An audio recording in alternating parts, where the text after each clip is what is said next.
Не расстравляй моей души воспоминанием былого. Уж я привык грустить в тиши, не знаю чувства я другого. Уж я привык грустить в тиши, не знаю чувства я другого.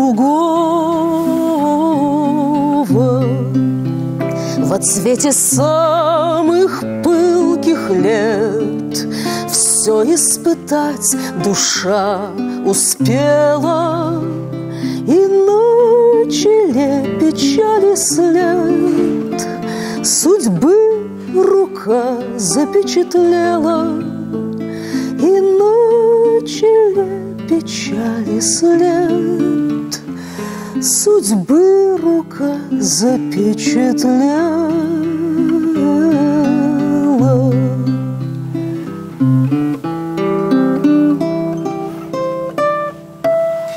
Вот так, с красивейшего романса, великолепного вокала Юлии Зиганшиной мы начинаем эту часть программы. Ну и будем говорить про красивое. Да, так великолепно будет звучать музыка сегодня в музее Баратынского в рамках уникального проекта под названием «То, что я слышал в этом доме».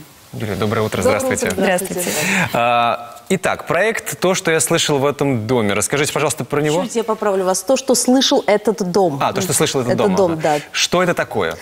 Это концерт-экскурсия, которую я сама затеяла, сама придумала, даже помню день и час, когда эта мысль пришла. Эта мысль? Да, я шла по музею Баратынского. Надо уточнить, что музей, я дружу с музеем очень давно, много-много лет, и начинала там петь романсы, пою сейчас. И вот я напомню, что 3 года назад открылся дом после реставрации, до этого музей был во флигеле, открылся дом. И вот сейчас, бывая в этих залах, я понимаю, что я и здесь хочу петь, и в этом зале. То есть концерты там проходят в большом зале. Зал там есть большой, красивый.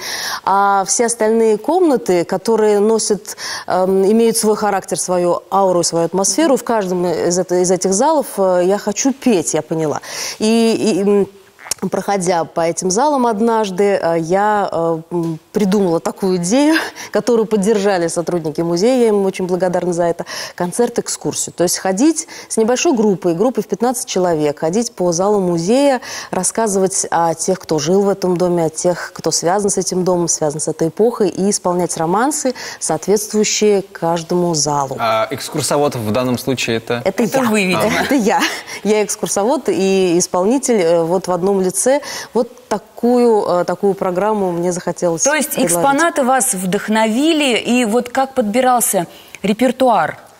Ну, вдохновил меня сам музей, конечно, прекрасно. Я надеюсь, что все казанцы уже там побывали, и кто еще вдруг не успел, обязательно, конечно, приходите. Музей с неповторимой атмосферой, с просто потрясающим каким-то ощущением уходишь из этого музея. И да, каждый зал, сам Евгений Абрамович Баратынский, друг Пушкина, Дельвига, конечно, это золотой век русской поэзии. Его потомки Баратынского, которые были очень талантливые люди тоже, это уже серебряный век. Они жили в серебряный век русской поэзии. Все это порождало и золотой век, и серебряные прекрасные романсы, которые, соответственно, в каждом зале, если это речь идет о Баратынском Пушкине, то это и романсы на их стихи, и серебряный век, если это уже потомки Баратынского. Вы рассматривали какие-то другие музеи еще? Или такая вот любовь, как говорит молодежь, one love? Видимо, да. Видимо, это любовь, конечно, и к музею, и к сотрудникам музея. Это уникальное место. Не только в нашем городе, я уверена, что в России, может быть, это просто уникальное место, Казани очень повезло, что, во-первых, этот музей есть в нашем городе, во-вторых, большое спасибо всем причастным, кто посодействовал в реставрации и ремонте этого дома, этого прекрасного дома, прекрасного места такого уголка 19 века в нашем городе. Романсы будут исполняться только на стихи Баратынского? Нет. Или еще какие-то другие авторы будут? Нет, это будут и Пушкин, и Баратынский, Дельвиг, и Жуковский, и романсы, и цыганские романсы, и романсы салонные, бытовые рубежа 19-20 века. То есть это вот целый, наверное, век романсов 19 начала 20-го. Давайте расскажем еще одну важную деталь. Где, когда и во сколько, потому что проект новый, да? Мы так понимаем, что будет презентация. Он только открывается. Сегодня будет презентация. Сегодня 2 часа презентации в музее. Экскурсия будет проходить регулярно, раз в месяц. Нужно следить за рекламой и звонить в музей, узнавать ближайшую. Экскурсия будет 18 ноября в 12 часов дня. Это выходной день. Приглашаю всех присоединиться. Группы небольшие, 15 человек, поэтому надо успеть, нужно заранее позаботиться о своем досуге. Юль, ну мы, конечно же, не можем отпустить вас без очередной... Еще немножко музыки хотим услышать. Еще немножко музыки. Да. Я не назову это песней, скажем романс, так. Это романс, хорошо, романс. Тогда Пушкин, романс Михаила Глинкина, стихи Александра Сергеевича Пушкина «Я здесь, Инна Зилья».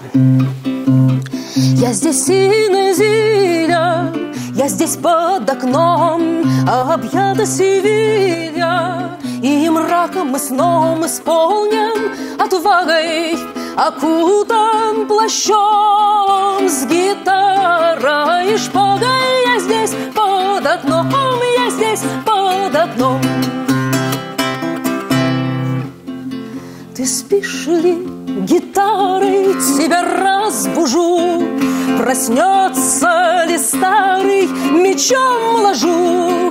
Шелковые петли к окошку привесь. Что медлишь, уж нет ли соперника здесь?